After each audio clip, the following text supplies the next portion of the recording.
When voting concludes on November 5th, 2024, many Americans, inundated with incessant political ads and tired of uncomfortable political conversations with their conspiracy-minded and Facebook-addicted uncles, will doubtless be glad that they don't have to endure another national election until 2028. 4 years seems the right span of time for something as draining and all-consuming as a presidential election, not to mention the countless other state and local campaigns happening in concert with their more prominent federal counterparts, and the desire to tune out from politics helps explain why turnout is so low in the midterm elections that occur every 2 years.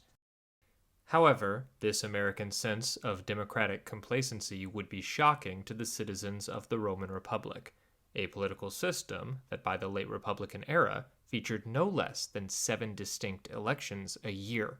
Politics was not something that started and stopped around election season.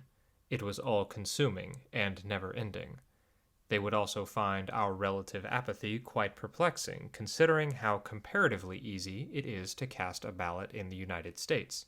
Yes, unnecessary and oftentimes racist, bigoted, or otherwise politically motivated restrictions do exist that unjustly complicate the matter, but ancient Romans endured much more difficult conditions on election day, as the only place a citizen could cast their ballot was in Rome itself, at the Campus Martius. This meant that rural citizens had to make the long and costly trek to the city and stand in line in the voting pens for hours, simply to make their voices heard in a system that still weighed the votes of the powerful much more heavily than those of the poor. This was, of course, even assuming that they had the chance to vote at all, since the wealthy voted first and elections were ended once candidates received a majority. A suppressive approach doubtlessly maintained to dilute turnout and enthusiasm among the poor. But despite these significant hurdles and restrictions, we have ample evidence that a large number of citizens voted and viewed participation in the elections as a vital component of their civic membership in the Roman state. So, while it is tempting for a cynic to write off this active participation as an early example of false consciousness among the plebeians, the evidence available to us actually tells a different story. We can observe that despite the restrictions in place and the unequal weighing of votes, there was a firm belief among the entire Roman polity, rich and poor alike, that elections were actually accurate reflections of the popular will, and therefore broadly legitimate. However, for anyone who is familiar with the workings of the ancient mind and the radically different values that formed the core of the Roman community, it should come as no surprise that the rationale used by the populace to declare elections legitimate differs greatly from our own. So let us now explore the ideological underpinnings of elections in ancient Rome, so that we can use a civic phenomenon present in our own modern democracies to illuminate the ideology of the Roman state and the implicit preconceptions that animated Roman public life. In doing so, we can learn more about how Roman government functioned, but also gain insight into just how unique the modern convictions are that shape our own civic communities. For it is a mistake to suppose that simply because there was typically no ideological conflict between Roman candidates, that there was no ideological component to elections. For the fact that all candidates would have been drawn from the elite and would have overwhelmingly been reflective of a broad political consensus that held strong until the post-Gracchan era is in itself indicative of a dominant ideology. It is a paradox of ideology that it becomes harder to identify and study when broadly held, as even adherents may not recognize that their views are ideological. In fact, when there is no specific pushback on these aspects, they become more entrenched, and there is an assumption that this is just the way things are, or that human nature, or the gods themselves, have dictated the current order.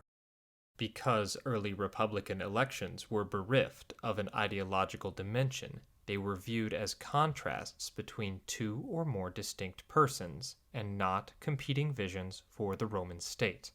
The winner was the man the community judged to be more moral, more steadfast, and more in tune with the spirit of Romanness. An election was about making this judgment, and not the endorsement of a political program.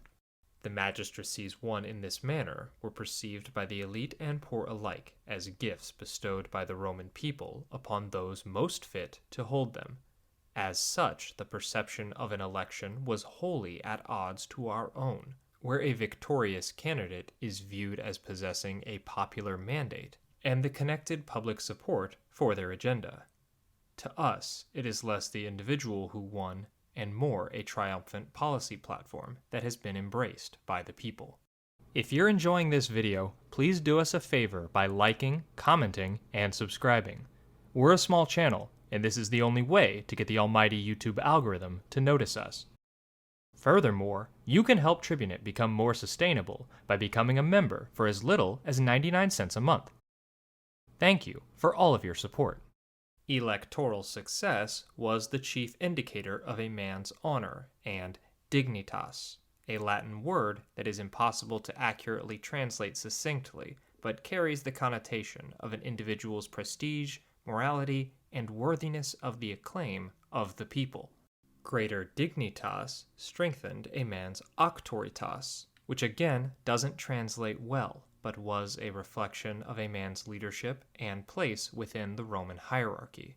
In the early Republican era then, when there was relative wealth parity among the senatorial elite, dignitas and auctoritas were the primary standards by which a man was judged, and the accumulation of dignitas and auctoritas provided the motivation for cooperation or competition between the elite. Because they were so closely interconnected with the patronage and clientship system, dignitas and auctoritas were the invisible currency that lubricated Roman politics. The Roman respect for tradition meant that dignitas and auctoritas conferred by the people remained motivating factors in all elite decisions, even when military victories and provincial expansion opened up prodigious new money-making opportunities that precipitated a wealth gap among the old families.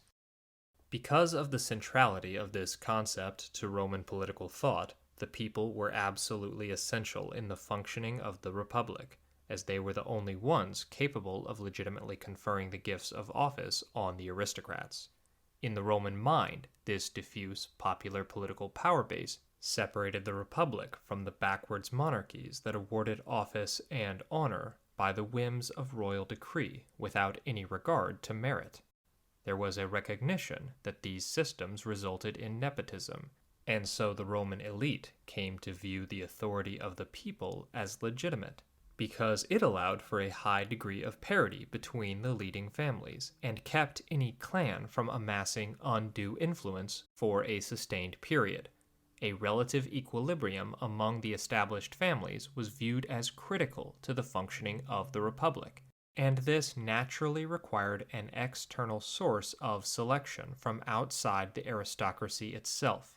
Since a monarch assigning honors was out of the question, the power, by definition, had to rest with the Roman people. This acceptance of the popular will was acknowledged by victors, of course, but by losers as well. And even if there was a feeling that the voters may have gotten it wrong, then that was little more than the small cost of maintaining a republican system and the libertas it provided to an aristocracy that was unwilling to stomach a king or dominant faction.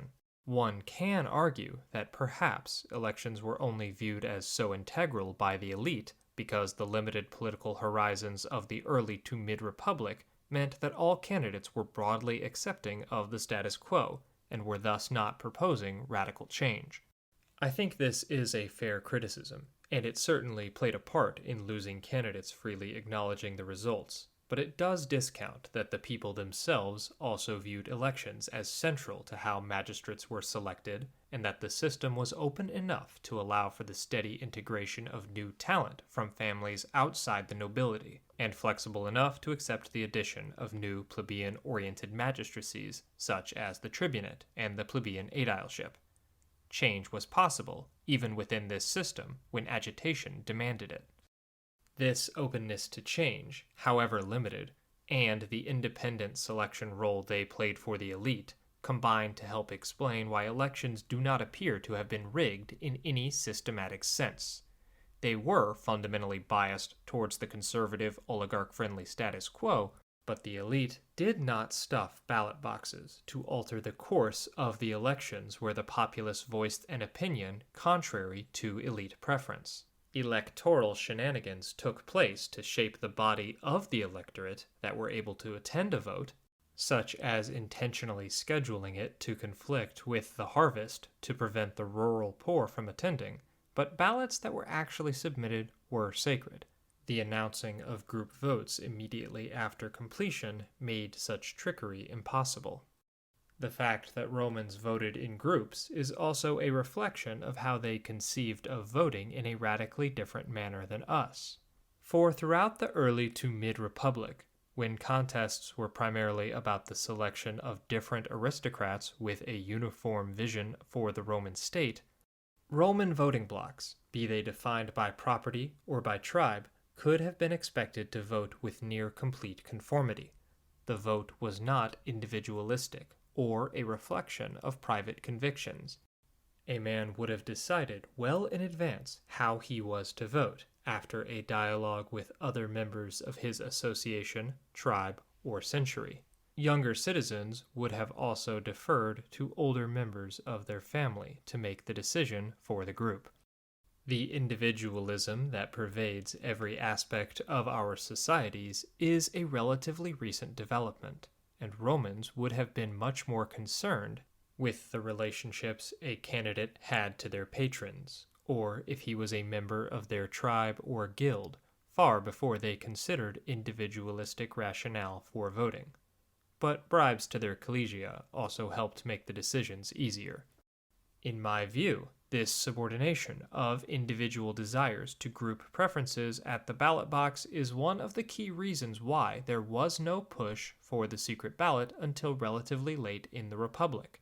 At least initially, a man would not have felt the need for secrecy because it was obvious who he would support as a member of a certain wealth class, tribe, or civic community. But these pressures must not cause us to think of the ballot as anything less than free. For not only was the uncoerced selection of the Roman people necessary for elite candidates to claim legitimacy, as mentioned earlier, but the free choice of each citizen is what confirmed his place as a true Roman.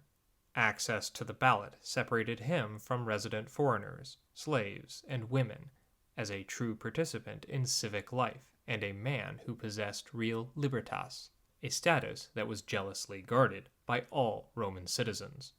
Liberty and freedom were vital to Roman self-conception, not just for individuals, but for the Republic as a whole.